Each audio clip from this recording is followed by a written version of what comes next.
One of the most common questions that I get is the GMAT Focus Edition hard? Um, should I take the current GMAT or switch to the Focus Edition? What would admission officers think if my score is 675 versus a 730? In this video, I'm going to try and answer these questions. I'm going to answer the question, who's the GMAT Focus Edition hard for? How would B schools interpret these scores? And how should you go about preparing for the GMAT Focus Edition if you do choose the GMAT Focus Edition overall? So with that, let's kind of start with the first piece over here. Is the GFE hard? And the answer to that, like the answer to many questions in business school, is it depends. And it depends on what? It depends on a few things. The first thing that it depends on is who you are. For some people, the GFE is definitely hard. For others, the GFE is definitely easier. Another thing that the GFE truly depends on is your propensity to learn. If you are someone who doesn't like to learn a ton of concepts but loves to go deep in concepts, which means you focus on learning application, you're way better at doing that, then GFE is definitely easier for you. If on the other hand, you're someone who likes to what we say in a very crude way, mug a ton of concepts and then go a little bit on the application side, then you will find the GFE to be harder. Okay, and then another piece that it depends on is your comfort level with charts and tables. So this is kind of a very 20,000 foot view as to whether GFE is hard or not. But again, we'll go into the details of this and we're going to figure out who the GFE is hard for and what should you do about it. But before that, let's kind of talk about what is the difference between the current edition of the GMAT versus the Focus Edition. So what we did with GFE when we formulated it, the first thing that we did was we removed sentence correction. We actually removed geometry, two things which B schools apparently don't seem to value as much. And then, in my opinion, we truly added this data insight section. Why? Because even though we had the integrated reasoning section, students didn't prepare it to that degree. It was a slightly smaller section and it wasn't adaptive, which means very many people did not get the same number of challenging problems. It only had 8 levels of ability versus 30, which is arguably about 4 times as many levels as it used to have. So essentially, there's a lot more granularity. There's a lot more.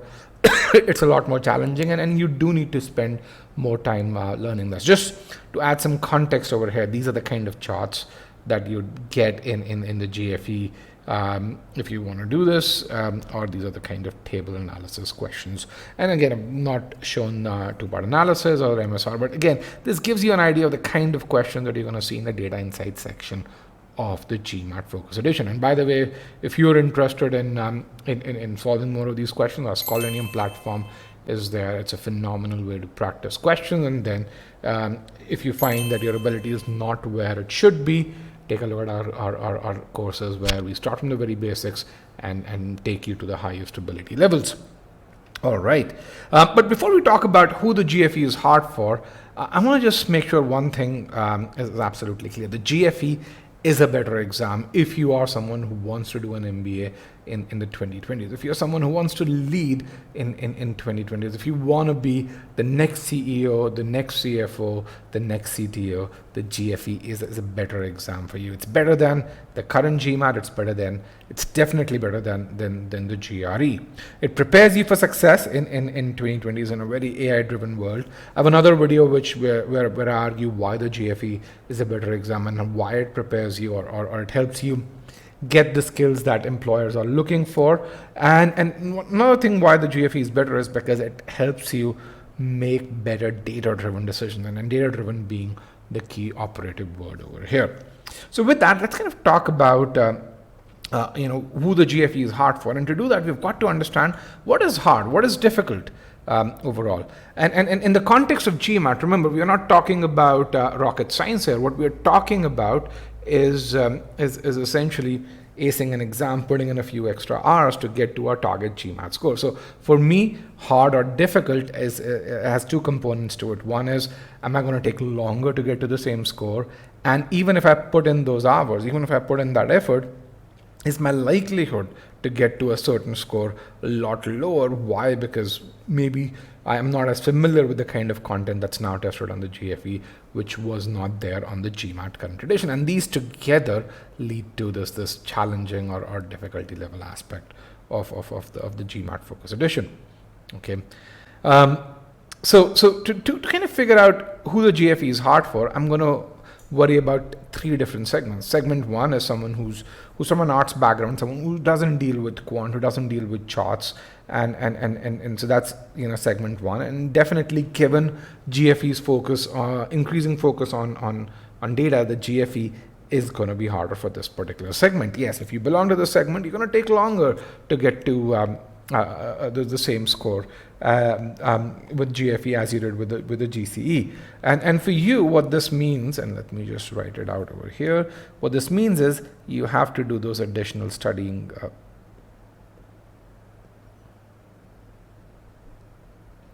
That's something that you definitely have to do here, and you have to learn statistical concepts such as correlation, such as and quant and standard deviation, and so on and so forth. So that's something that you would definitely need to learn.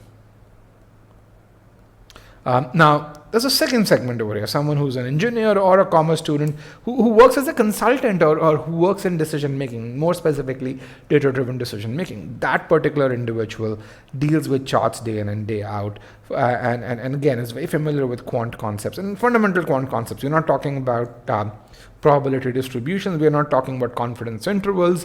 These are more technical concepts. We are talking about concepts on mean, median, stats, mode, and so on and so forth. Concepts on correlation, and having an understanding as the difference between causation and correlation. For this particular individual, there are a few things. First of all, there is no sentence correction. And so that means that there's less studying for him. And then the second thing is there is familiarity with the kind of work that they already do. And this also means that they already know most of the concepts. They already know application to a certain degree. These people need to focus on, of course, learning the concepts in quant and verbal that they don't know. And then they need to enhance their application on the data insight side of things. So for this segment, overall, the test is easier. We can definitely say that. There's a third segment here, which I think is ambivalent to GFE versus GCE. These are, again, same engineering commerce students who traditionally have a reasonably good background in quant, but they're not the kind of folks who deal with charts overall. And for them, of course, they need to learn data insights. They do need to learn quant and verbal, whatever areas that they're not aware of. Most people do need to especially if you're a non-native, you need to focus on learning the critical reasoning aspects of things, the reading comprehension aspects of things. And again, they would, in my opinion, enjoy the GFE slightly more. Why? Because, again, there is no sentence correction. It's an area traditionally that they're not as strong in. So for this one, I'd say it's ambivalent for them, but they'll slightly prefer the GFE over the current GMAT, or in fact even the GRE. Okay. So what are the takeaways? One is that depending on who you are, the GFE could require slightly more effort or less effort. And again, that depends on what your background is, what is it that you do in your day-to-day job. So that's something that's clear, and knowing who you are essentially helps you plan better. And a really great way of figuring out who you are is by taking an official mock after practicing a few questions. But the one thing that I want to really tell you is when you go and go through the process of acing the GFE, what you're going to do is you're going to learn relevant skills, which will help you become a better leader, become a better manager, become a better data-driven decision maker. And this, if you're someone who's from that arts background where you have to do more learning, I think what this would do is it will bring you at par with engineers. So if you put in those additional 50 to 70 or about 100 hours of extra effort to bring you at par, then you're going to find that this effort that you put in on the GFE, it's going to help you a lot more when you are at B school, and it's going to give you that confidence. And someone with your background, if you get for example, a 665 or a 675, you can actually really say, despite my background, I think I'm fit, someone who's fit for consulting, who's fit for tech, who's fit to take a job in a corporate marketing or a corporate strategy department. So that, I think, is an advantage for you. Overall, it ensures that everyone's better prepared to take on the coursework in the 2020s, because the MBA of 2020s is very different from the MBA of 2000 and 2010. So it does definitely help you be better prepared, gives you a much better grounding when it comes to getting ready for that MBA. And the other thing I want to make sure that you do is that those of us who like to embrace learning, this isn't rocket science. This isn't something that's incredibly hard. Now, I agree that some of you may not be exposed to it, but essentially, if you put your head down, if you put in those 100 hours, you're definitely going to find that learning to be a lot more rewarding. So I definitely recommend that you check this out. Now, here's another consideration that people really say. They say, hey, on the GFE, and I'm going to write this out, a 700, and this is something that some experts say as well, is now a 645 or a 655. A 730 is a 675, a 740 is a 685, a 760, which was a 99 percentile, is a 705. So will B school, with the admission officers, be able to appreciate a 675 as much as they appreciate a 730, or a 705 as much as they appreciate a 760? Now, here's something that I want to kind of do. I want to put this thing in context. I want to and I want to tell you, the same admission officers that we are talking about, they are able to evaluate your GPA, which is, in addition to the GMAT, another very critical aspect of your candidacy. And they're able to evaluate your GPA regardless of whether you are from India or in Indiana or Indonesia, for that example. And again, even within India, they're able to figure out whether you're from a tier 1 school, whether you're from a tier 2 school. So, for example, an 8.0 from an IIT or an NIT has a much higher weight than a 9.5 from essentially a Maharashtra Institute of Technology in Pune. And because they understand that the kind of rigor that you go through. So if these are individuals who can discern that GPA and contextualize it, then they definitely can do a percentile mapping. And frankly, here is my opinion. This is my personal opinion, that if an admission officer from a reputed B school can't do a mapping with regards to a lookup table, then maybe that school doesn't deserve $150,000 worth of fees that you're going to do this. Why? Because these are standard exams.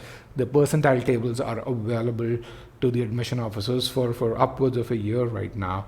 By the time you guys apply in R1 of 2024, or upwards of 9 months for those of you going to apply in R3 of the current admission cycle. So if they can't do the simple mapping, then you really have to think about whether that school is paying enough attention to your candidacy. But my guess is, since most B schools are really good about contextualizing that GPA, they will definitely adapt to it, and they'll do a phenomenal job with regards to appreciating these scores and mapping them to the corresponding percentiles. So again, if you're truly looking at learning the skills that are going to be relevant for you during your MBA, if you want your application to stand out, then in my opinion, you should take the GFE, unless and until you're someone who's going to put in an appreciably long amount of time acing the GFE over the current edition of the GMAT, and you don't have that time.